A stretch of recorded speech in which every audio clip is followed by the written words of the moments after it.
one of the problems, of course, we're facing today is that you'll hear a lot in schools about slavery, but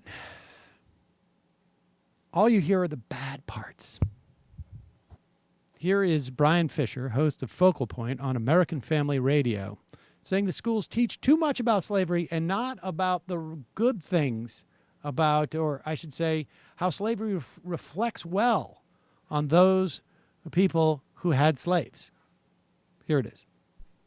How did the United Kingdom make slavery illegal? How did the United States make it illegal and free the slaves? One word, the explanation is Christianity, but that's not taught. See, what's not taught about America is that we freed the slaves. We recognize the evil of slavery, and we did something about it that is to our credit. It's to our shame that we tolerated it. It was a sin. In fact, the Bible says the kind of slavery we practiced in the United States was a death penalty offense. But how many people are being taught that? How many students are taught that today? How many students are taught today if we'd only followed the Bible, we wouldn't have ever had slavery in America? How many students are taught that? In fact, what they're taught is that the Bible is responsible for slavery, that the people use slavery, the Bible to justify slavery. That's what they're taught. And the founders are taught that that's what they did. And you look at curriculum in our schools, it's pro-Islam.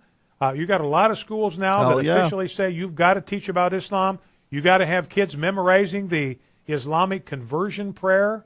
You got to teach them to the 5 pillars of Islam, get them to do it. So they actually become practicing Muslims for a period of time, and that's considered superior to what's going on in America. Interesting. First off, I love the argument that we never get credit for ending slavery, only for practicing it. Just like that time I was banging that guy's head against the curb, and I could have slammed it more. I only slammed it 3 or 4 times. All you hear about is how I'm slamming his head against the curb, not how I stopped slamming his head against the curb. Another thing that's been left out of these textbooks is how the Confederacy was all new atheists. That's right.